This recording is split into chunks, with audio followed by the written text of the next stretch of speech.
नमस्कार, आप सभी का स्वागत है यूथ अध्ययन के चैनल पे। साथियों, एक बार फिर से मैं आप सभी के बीच एसपी टीजीटी कमीशन 2025 के लिए पब्लिक एडमिनिस्ट्रेशन की एक नई सीरीज चलाने जा रहा हूं, जिसका कि आज पार्ट 1 रहने वाला है। पार्ट 1 में हम पब्लिक एडमिनिस्ट्रेशन के अर्थ एवं उसके विकास के बारे में बात करने वाले हैं और बहुत ही इंपॉर्टेंट डे रहने वाला है, बहुत ही डिटेल से हम देखने वाले हैं। अच्छा, जो लोक प्रशासन है, पब्लिक एडमिनिस्ट्रेशन है, ये दो शब्दों से मिलकर बना है। पब्लिक बोले तो लोक और एडमिनिस्ट्रेशन बोले तो प्रशासन।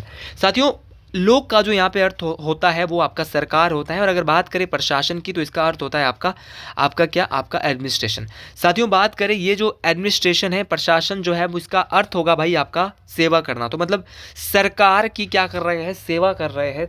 तो ये बात आपको डिटेल से याद रखना। कई बार बहुत दफ़ा परीक्षा में पूछा जाता है कि लोक प्रशासन का अन्य क्या अर्थ है।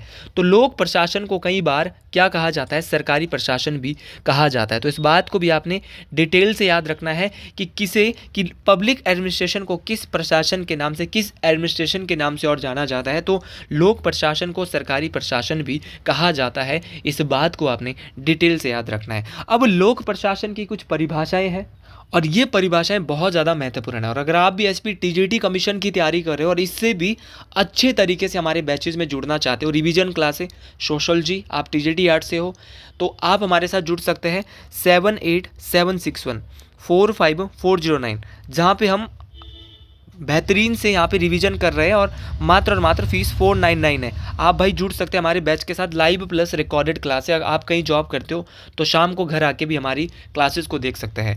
भाई एलडी वाइट ने सबसे पहली परिभाषा दी लोक प्रशासन की, पब्लिक एडमिनिस्ट्रेशन की। क्वेश्चन यहाँ से पक्का आने वाला है। अब जो पब्लिक एडमिनिस्ट्रेशन है वो उन सभी कार्यों को कहते हैं जिनका उद्देश्य उपयुक्त सत्ता के द्वारा घोषित की गई नीति को लागू करना है। तो भाई ये परिभाषा किसने दी कि जो पीए का मतलब यहाँ पे पब्लिक एडमिनिस्ट्रेशन में बोल रहा हूँ, तो पब्लिक एडमिनिस्ट्रेशन वो कार्य है, वो सारे कार्य है, वो सभी कार्य है जिनका उद्देश्य उपयुक्त सत्ता, जो उपयुक्त सत्ता होगी उनके द्वारा घोषित की गई नीति को लागू करना होता है। ये परिभाषा लोक प्रशासन की किसने दी, तो ये दी थी आपके किसने, याद रखना है मेरे भाई, आपके एलडी वाइट ने दी। इसके बाद अगला नाम है वुड्रो विल्सन। भाई साहब, ये वुड्रो विल्सन है, आपको याद रखना है। वुड्रो विल्सन ने परिभाषा दी कि लोक प्रशासन कानून को व्यापक तथा व्यवस्थित रूप से लागू करने की अभिव्यक्ति है। तो ये भी आपको याद रखना है कि ये जो लोक प्रशासन, पब्लिक एडमिनिस्ट्रेशन की ये परिभाषा किसके द्वारा दी गई कि जो लोक प्रशासन है वो कानून को व्यापक तथा व्यवस्थित रूप से लागू करने की अभिव्यक्ति है। तो ये मेरे भाई बहन किसने कहा था, वुड्रो विल्सन के द्वारा कहा गया था। इस बात को आपने बेहतरीन तरीके से याद रखना है और ज़्यादा से ज़्यादा मेरे सभी भाई बहनों तक आप इस वीडियो को शेयर कर दीजिए जो पब्लिक एडमिनिस्ट्रेशन पढ़ना चाहता है। इस सीरीज को मैं कंटिन्यू रखने वाला हूँ, बहुत बेहतरीन तरीके से पढ़ाने वाला हूँ। अगला है पर्सी मैकवीन। अगर बात करें पर्सी मैकवीन की, इसने क्या कहा, इसने बोला भाई, इसने परिभाषा दी आपकी, क्या बोला भाई साहब ने बोला कि जो केंद्रीय अथवा स्थानीय सरकार के कार्यों से संबंधित प्रशासन को ही लोक प्रशासन है। तो इसने बोला केंद्रीय और जो स्थानीय सरकार है, जो केंद्रीय सरकार है अथवा स्थानीय सरकार के जो कार्य से संबंधित जो प्रशासन है उसी को ही लोक प्रशासन कहते हैं। ये किसने बोला, ये पर्सी मैकवीन है। इनके द्वारा, नाम इनके अजीब है, तो पर्सी मैकक्वीन के द्वारा कहा गया कि केंद्र अथवा स्थानीय सरकार, जो लोकल आपकी गवर्नमेंट होगी, उनके जो कार्य से संबंधित प्रशासन ही लोक प्रशासन है। अगला है मार्शल डी डिमॉक। तो मार्शल ई डिमॉक का कहना है कि जो पब्लिक एडमिनिस्ट्रेशन है, लोक प्रशासन का संबंध सरकार के क्या और कैसे है। तो सरकार से क्या है और कैसे है। तो ये किसने कहा था कि पीए का मतलब पब्लिक एडमिनिस्ट्रेशन का संबंध सरकार से कैसे है और आपका क्या है और कैसे है। तो पब्लिक एडमिनिस्ट्रेशन का संबंध सरकार से कैसे है, ये किसने कहा था, मार्शल ई डिमॉक ने कहा था। अगला है हमारा नाम हर्बर्ट साइमन। हर्बर्ट साइमन की बात करता हूँ तो हर्बर्ट साइमन के द्वारा कहा था, इन्होंने परिभाषा दी थी कि साधारण प्रयोग से पब्लिक एडमिनिस्ट्रेशन का अर्थ राष्ट्रीय, राज्य तथा स्थानीय सरकारों की कार्यकारिणी शाखाओं की क्रियाएं से है। भाई जो हर्बर्ट साइमन है उसने भाई परिभाषा दी कि जो आपका साधारण प्रयोग से जो पब्लिक एडमिनिस्ट्रेशन का जो मतलब है वो राष्ट्रीय है, चाहे राज्य है, चाहे स्थानीय सरकार है, उसकी जो कार्यकारिणी शाखाओं की जो काम करने की क्रिया है उससे है भाई, ये हर्बर्ट साइमन ने बोला। अब भाई निग्रो ने भी एक परिभाषा दे दी कि अब निग्रो साहब कहाँ पीछे रहने वाले थे। तो निग्रो ने कहा था कि पब्लिक एडमिनिस्ट्रेशन का संबंध सरकार की तीनों शाखाओं तथा इनकी जो परस्पर क्रियाएं हैं उससे है, ये बात कही थी हमारे निग्रो भाई ने। तो निग्रो भाई ने कहा था कि भाई जो पब्लिक एडमिनिस्ट्रेशन है, लोक प्रशासन है, उसका संबंध जो है वो सरकार की तीनों शाखाओं तथा आपकी इनकी जो परस्पर क्रियाएं हैं उससे है, ये हमारा निग्रो ने कहा। निग्रो की एक बुक है मॉडर्न पब्लिक एडमिनिस्ट्रेशन। तो ये बुक किसकी है? आपकी मॉडर्न पब्लिक एडमिनिस्ट्रेशन। तो ये बुक जो है ये आपकी किसकी है? तो ये बुक है मेरे भाई, आपको याद रखना है, मॉडर्न पब्लिक एडमिनिस्ट्रेशन। ये लोक प्रशासन की एक किताब है, किसकी है मेरे भाई? निग्रो की है। इस बात को आपने डिटेल से याद रखना है। अच्छा, एक है आपका इसके अलावा लूथर गुलिक, ये गौ है, लूथर गुलिक है, इसका नाम यहाँ पे मैं नोट करा रहा हूँ। तो लूथर गुलिक ने कहा था कि पब्लिक एडमिनिस्ट्रेशन एक शासकीय विज्ञान है। तो ये क्वेश्चन भी आपको आ सकता है। अब निग्रो ने तो बोला था कि जो भाई आपका पब्लिक एडमिनिस्ट्रेशन का जो संबंध है वो सरकार की जो तीन शाखाएं हैं तथा उनकी जो परस्पर क्रियाएं हैं उससे है। और वो कहाँ कहा था? तो इनकी एक बुक है मॉडर्न पब्लिक एडमिनिस्ट्रेशन, वहाँ पर कहा था। इस बात को आपने डिटेल से याद रखना है, इंपॉर्टेंट तरीके से याद रखना है। जितने मेरे भाई बहन है, ऐसे मज़ा आने वाला है, ये क्लासें बहुत ज़्यादा इंपॉर्टेंट आपके लिए रहने वाली है। अब थोड़े से टू द पॉइंट थोड़ी बात करते हैं भाई। टू द पॉइंट हम क्या क्या बात करने वाले हैं? अभी तो हमने कुछ परिभाषाएं लोक प्रशासन की देखी, जो आप भी लिख लीजिए, बहुत महत्वपूर्ण रहने वाली है। तो सर्वप्रथम जो लोक प्रशासन की परिभाषा तथा उसके क्षेत्र का जो उल्लेख है वो यूएसए में 18वीं शताब्दी के अंत में प्रकाशित एक विश्वकोश फेडरलिस्ट के 72वें परिच्छेद में किया गया भाई। और किसने किया? मिल्टन के द्वारा किया गया। तो भाई सबसे पहले जो हमारा लोक प्रशासन की जो परिभाषा दी गई थी और उसके क्षेत्र का जो उल्लेख की जो बात की गई थी वो 18वीं शताब्दी के 18th सेंचुरी के अंत में जो फेडरलिस्ट विश्वकोश है उसके 72वें परिच्छेद में मिल्टन के द्वारा यहाँ पे किया गया था। ये बात आपको डिटेल से याद रखनी है। बहुत दफ़ा क्वेश्चन पूछने वाला क्वेश्चन ये अगर आपसे पूछ लेगा कि कहाँ पे किया गया, तो परिभाषा तो भाई देखो यूएसए में 18वीं शताब्दी के अंत में कहाँ पे की गई थी? विश्वकोश था एक फेडरलिस्ट, जो उसका भी 72वां परिच्छेद, और किसने किया था? तो मिल्टन के द्वारा किया गया था। ये बात तो हमको पता चल गई। लेकिन भैया जो लोक प्रशासन है, पब्लिक एडमिनिस्ट्रेशन है, इसका जो विकास है वो सर्वप्रथम किस देश में हुआ है? क्वेश्चन ये भी आ सकता है। तो बोलेंगे इसका विकास सर्वप्रथम आपके यूएसए में हुआ है। और 18वीं शताब्दी में जर्मन विद्वानों द्वारा पब्लिक एडमिनिस्ट्रेशन को, लोक प्रशासन को एक स्वतंत्र विषय के रूप में अलग करने की बात की गई। अब भैया 18वीं शताब्दी में क्या हुआ कि जो जर्मन विद्वान थे उन्होंने क्या बोला कि हम लोक प्रशासन को क्या करेंगे? एक स्वतंत्र सब्जेक्ट के रूप में, विषय के रूप में इसको क्या कर देंगे? अलग करेंगे। लेकिन मेरे भाई सर्वप्रथम जो इसको स्वतंत्र विषय के रूप में अलग करने की जो आवश्यकता हुई वो अमेरिका में हुई थी। ये बात आपको बेहतरीन तरीके से देखो, बात किसने कही थी? जर्मन के द्वारा। लेकिन अलग कहाँ पे किया? तो स्वतंत्र विषय के रूप में इसको अलग किया था यूएसए में, अमेरिका में। इस बात को आपने मेरे भाई बहन याद रखना है। ये वो क्वेश्चन है जो परीक्षाओं में पूछे जाएंगे, आपके पेपर को पास कराने वाले हैं, इसीलिए आप इन सभी बातों को डिटेल से याद रखें मेरे भाई बहन। वुड्रो विल्सन के द्वारा सन 1887 में प्रकाशित एक आलेख में, जिनका नाम है द स्टडी ऑफ एडमिनिस्ट्रेशन, बहुत इंपॉर्टेंट है, लोक प्रशासन का सबसे अच्छा क्वेश्चन है ये, कि वुड्रो विल्सन के द्वारा 1887 में प्रकाशित एक आलेख था जिसका नाम था द स्टडी ऑफ एडमिनिस्ट्रेशन भाई के द्वारा पब्लिक एडमिनिस्ट्रेशन का जन्म हुआ था। भाई याद रखना है कि 1887 में 1887 में प्रकाशित एक आलेख था जिसका नाम था द स्टडी ऑफ एडमिनिस्ट्रेशन द्वारा पब्लिक एडमिनिस्ट्रेशन का जन्म हुआ था। अच्छा, ये बात सर बिल्कुल समझ गए भाई। बात करें आपके, इसी कारण वुड्रो विल्सन को लोक प्रशासन का जनक भी कहा जाता है। तो भाई सबसे पहले जो पब्लिक एडमिनिस्ट्रेशन का जो जन्म हुआ था वो एक बुक से, एक आलेख से हुआ था जिसका नाम था द स्टडी ऑफ एडमिनिस्ट्रेशन। लेकिन भाई इसको लिखा जो था वो वुड्रो विल्सन के द्वारा लिखा गया था और इसको ही लोक प्रशासन का जनक यहाँ पे कहा जाता है। इस बात को आपने बेहतरीन तरीके से, इंपॉर्टेंट तरीके से याद रखना है। अब पब्लिक एडमिनिस्ट्रेशन को एक स्वतंत्र विषय के रूप में अलग करने की जो विचारधारा के पीछे कई कारणों का महत्वपूर्ण योगदान है। अब भाई जो पब्लिक एडमिनिस्ट्रेशन है, ये जो आपका स्वतंत्र विषय के रूप में जो इसको अलग करने की जो विचारधारा है उसके पीछे देखो बहुत सारे रीजन्स हैं, बहुत सारे महत्वपूर्ण योगदान है। तो भाई सर्वप्रथम जो हमारा प्रशासन वो राज्य का बदला बृहत स्वरूप था। अब जो हमारे जो राज्य है, हमारा जो प्रशासन है, उसका जो बड़ा जो स्वरूप बदल रहा है धीरे धीरे, वो इसका एक सबसे बड़ा रीजन हो सकता है। और 19th सेंचुरी के द्वितीय चरण में औद्योगिकरण, अब औद्योगिकरण हो गया भाई 19th सेंचुरी में। उसमें जो 19वीं शताब्दी के अंतिम दिनों में जो आपके वैज्ञानिक प्रबंधकीय आंदोलन का विकास देखने को मिला, चाहे उसमें आपका टेलर साहब थे, आपके फेयोल साहब थे, गुलिक थे, आपके उर्वरिक थे, तो इन सभी ने क्या किया था, औद्योगिकरण की जो 19वीं शताब्दी के अंतिम दिनों में जो वैज्ञानिक प्रबंधकीय आंदोलन किए थे, उसका जो विकास की बात की थी, वो इन्होंने यहाँ पे पब्लिक एडमिनिस्ट्रेशन के लिए की थी। ये भी एक इसको स्वतंत्र रूप से अलग करने की बात की गई। तो ये बात आपको याद रखना है कि कौन कौन से कारण हो सकते हैं। तो पहला कारण था कि प्रशासन व राज्य का बदला हुआ बृहत स्वरूप। अब प्रशासन और राज्य का बृहत स्वरूप हो गया, तो ये भी इसको एक स्वतंत्र विषय के रूप में अलग करने की विचारधारा के और ले गया था। और दूसरा, जो 19वीं शताब्दी का जो दूसरा चरण था, उसमें जो औद्योगिकरण की जो प्रवृत्ति थी, वो उसके जो अंतिम दिनों में, जो 19वीं शताब्दी के जो अंतिम दिनों में जो वैज्ञानिक प्रबंधकीय आंदोलन का विकास हमें चाहे टेलर के द्वारा देखने को मिला, फेयोल के द्वारा देखने को मिला, गुलिक के द्वारा देखने को मिला, उर्विक के द्वारा देखने को मिला, ये भी एक बहुत बड़ा कारण यहाँ पे माना जाता है।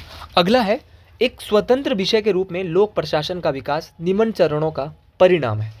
साथियों, ये थोड़ा सा पढ़ने में मुश्किल है और पहली बार, देखिए मैं भी यूट्यूब पे पहली बार पब्लिक एडमिनिस्ट्रेशन को पढ़ा रहा हूँ, लेकिन एक छोटी सी कोशिश है। और अगर ये छोटी सी कोशिश आपको अच्छी लगती हो तो कमेंट बॉक्स में ज़रूर लिखें। आज सोमवार का दिन है। हर हर महादेव।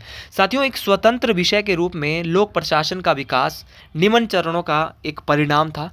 सबसे पहले इसमें पब्लिक एडमिनिस्ट्रेशन डेवलपमेंट का प्रथम चरण, कि कैसे विकास हुआ भाई, इसका एक अलग विषय के रूप में। तो पहला चरण जो था इसका, वो 1887 से 1926 के बीच में था।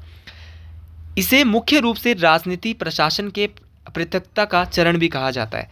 तो भाई आपका जो राजनीतिक प्रशासन था, ये बात आपको याद रखनी है कि जो आपका पब्लिक एडमिनिस्ट्रेशन डेवलपमेंट का जो पहला चरण था, जो कि 1887 से 1926 के बीच में चलता है, इसका जो मुख्य रूप से जो राजनीति प्रशासन के पृथकता को कहा जाता है। तो भैया आपको याद रखना है कि मुख्य रूप से जो आपका इसका पहला चरण था, उसे राजनीति प्रशासन के पृथकता, मतलब उसको अलग करने का चरण भी कहा जाता है। इस बात को आपने डिटेल से याद रखना है। दूसरा भाई, इसको अलग विकास का, इसको स्वतंत्र रूप से देखने का जो चरण था, वो था 1887 में प्रकाशित लेख।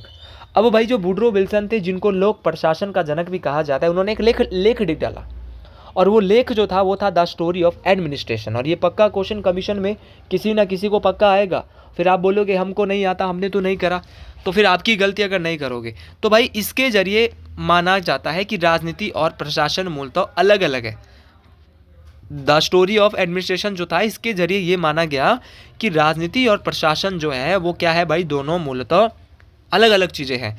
और इसी काल में फ्रैंक जे गुडनॉन ने भी एक अपनी पुस्तक, जिसका नाम था पॉलिटिक्स एंड एडमिनिस्ट्रेशन, में बल दिया कि जहां राजनीति का आधार नीतियों एवं राज्य की इच्छा का प्रकटीकरण है, वहीं पब्लिक एडमिनिस्ट्रेशन का उन नीतियों के क्रियान्वयन से संबंधित है। तो भाई गुडनॉन साहब ने एक बुक लिखी। सीधा क्वेश्चन आ सकता है कि लोक प्रशासन से संबंधित एक किताब है, जिस किताब का नाम है आपका पॉलिटिक्स एंड एडमिनिस्ट्रेशन। ये पुस्तक जो लिखी, इसके जरिए इन्होंने क्या माना, गुडनॉन साहब ने माना, इसी काल में फ्रैंक जे गुडनॉन ने माना कि भैया जो पॉलिटिक्स और एडमिनिस्ट्रेशन जो बुक थी, इन्होंने इस बात पे फोर्स किया, बल दिया कि जहां राजनीति का आधार नीतियों एवं राज्य की इच्छा का प्रकटीकरण है, वहीं पब्लिक जो लोक प्रशासन है वो उन नीतियों के क्रियान्वयन से भी संबंधित है। ये बात बोली थी गुडनॉन ने। ये सारी बातें याद रखनी है कि किसने कौन सी बात बोली थी। और गुडनॉन ने कार्य एवं सत्ता की स्थिति के आधार पर ही राजनीति एवं प्रशासन के बीच अलगाव को प्रस्तुत किया। गुडनॉन साहब ने बोला कि राजनीति और प्रशासन के बीच हमेशा क्या है भाई, कार्य और सत्ता की स्थिति के आधार पर राजनीति और प्रशासन के बीच भी अलगाव है। उन्होंने प्रस्तुत करके इस अलगाव को बताया। इस बात को आपने बेहतरीन तरीके से याद रखना है। इसके बाद आपके एल.डी. वाइट आते हैं। उन्होंने बोला कि इनकी एक रचना थी an introduction to the study of public administration.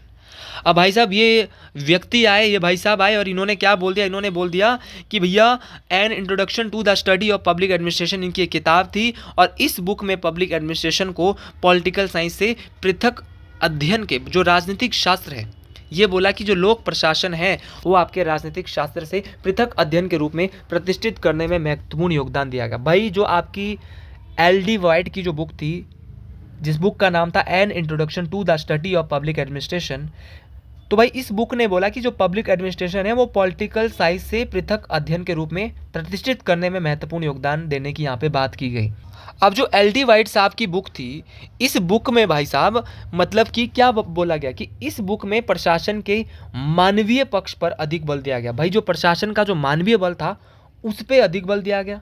और दूसरा यहाँ पे ये क्वेश्चन आ सकता है कि एल डी वाइट की बुक में किस पर, जो इनकी बुक थी an introduction to the self of public administration, इस बुक में इन्होंने बोला कि हम जो मानवीय पक्ष होगा उस पर अधिक बल देंगे। और जो आपका जो इस पुस्तक को प्रथम पुस्तक के रूप में मान्यता दी गई, तो भैया लोक प्रशासन की प्रथम पुस्तक के रूप में मान्यता किसको दी गई, तो भैया आपकी एल डी वाइट की जो किताब थी उसको मान्यता दी गई। इस बात को आपने डिटेल से याद रखना है। याद रखना है इसमें राजनीति प्रशासन द्वैतवाद पर बल दिया गया। ये बात आपको याद रखना है कि किस किताब में राजनीति प्रशासन और द्वैतवाद पर बल दिया गया था तथा प्रशासन में मानवीय पक्ष पर भी बल दिया गया। तो ये जो दिया था मेरे भाई बहन वो एल डी वाइट साहब ने दिया था। और लोक प्रशासन द्वारा राजनीति विज्ञान को पृथक करने पर बल दिया गया। तो भाई ये बोला कि जो लोक प्रशासन है वो राजनीतिक विज्ञान से अलग होना चाहिए। ये बात किसने बोली, ये एल डी वाइट साहब के द्वारा कही गई थी। यह चरण राजनीति प्रशासन के वर्तमान सिद्धांत का पुनः निरीक्षण है। ठीक है, जो राजनीतिक प्रशासन है उसका जो वर्तमान सिद्धांत का क्या है, पुनः निरीक्षण है तथा सिद्धांत के निर्माण की भी क्या कर रहा था, बात कर रहा था। इस बात को आपने डिटेल से याद रखना है। अब इसका जो दूसरा चरण था, लोक प्रशासन का जो विकास का दूसरा चरण था वो था आपका 1927 से 1937। इस चरण में मूलतः राजनीति और प्रशासन जो है आपका जो पॉलिटी और जो आपका एडमिनिस्ट्रेशन है उसके विभाजन को मजबूत करने तथा मूलतः मुक्त प्रबंध जो आपका था, मूलतः मुक्त प्रबंध विज्ञान को प्रस्तुत करने की वाला माना जाता है। तो भाई आपका जो द्वितीय चरण था उसमें क्या बोला कि जो आपका राजनीति और प्रशासन है ना मेरे भाई, उसके विभाजन को मजबूत करने तथा मूलतः मुक्त प्रबंध विज्ञान को प्रस्तुत करने वाला यहाँ पे माना गया था। इस बात को आपने याद रखना है। और विलोबो की एक पुस्तक है, विलोबो की पुस्तक है जिसका नाम है प्रिंसिपल ऑफ पब्लिक एडमिनिस्ट्रेशन, इसी काल की रचना है। तो भाई आपको याद रखना है कि प्रिंसिपल ऑफ पब्लिक एडमिनिस्ट्रेशन इसी काल की रचना है, विलोबो की पुस्तक है, उस काल की रचना है। यहाँ पर जो अन्य विचारक थे जिनका नाम था मैरी फॉलेट और हेनरी फ्योल, पार्कर, मुने, रेले, ये सारे के सारे जो है इनके द्वारा क्या कहा गया भाई, इनके द्वारा ने क्या किया, संगठन की संरचना तथा प्रबंध से संबंधित कई सिद्धांत प्रस्तुत किए।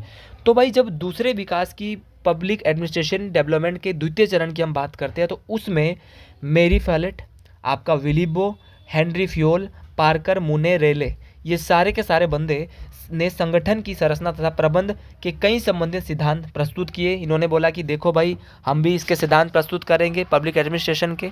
और लूथर गुलिक ने इन्हें सिद्धांतों को मिलाकर क्या बनाया, तो इस बंदे ने बना दिया इसको पोस्ट कॉर्ब दृष्टिकोण का प्रतिपादन किया। तो पोस्ट कॉर्ब दृष्टिकोण का प्रतिपादन किसने किया, तो लूथर गुलिक साहब ने किया था।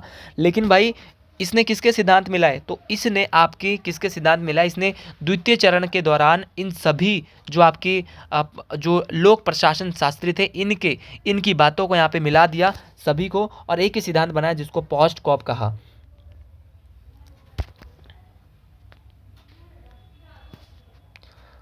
उनका जो यह दृष्टिकोण था वो पूर्ण यांत्रिक दृष्टिकोण था जिसमें मानवीय तत्वों एवं संबंधों पर बल नहीं दिया गया। अब जो इनका दृष्टिकोण था ये पूर्ण यांत्रिक दृष्टिकोण था, इसमें मानवीय तत्व और संबंधों पर भाई इन्होंने बल नहीं दिया। और ये सिद्धांत लोक प्रशासन को एक वैज्ञानिक, लोक प्रशासन है पीए का मतलब है पब्लिक एडमिनिस्ट्रेशन बोले तो लोक प्रशासन, ये सिद्धांत लोक प्रशासन को वैज्ञानिक संरचना प्रदान करते हैं और लोक प्रशासन को एक विज्ञान के रूप में देखते हैं। तो मतलब कि ये सिद्धांत जो थे, इनके सिद्धांत जो थे, इन्होंने एक वैज्ञानिक संरचना प्रदान करते थे और ये लोक प्रशासन को एक विज्ञान के रूप में देते थे। और भाई ये बात आपको जरूर याद रखनी है कि लोक प्रशासन के दूसरा जो विकास का चरण था उसमें जो कौन कौन से यहाँ पे वैज्ञानिकों ने कहा, तो मैरी फॉलेट था, हेनरी फ्योल था, पार्कर था, मुने था, रेले था और इनका जो सबका एक ही सिद्धांत मिलकर बनाया था वो लूथर गुलिक ने पोस्ट कॉर्ब बनाया था। तो साथियों आज के लिए इतना ही, मुश्किल है लेकिन अगर आपको समझ आ गया है तो कमेंट बॉक्स में ज़रूर लिखें। हर हर महादेव, जय श्री गुरु महाराज।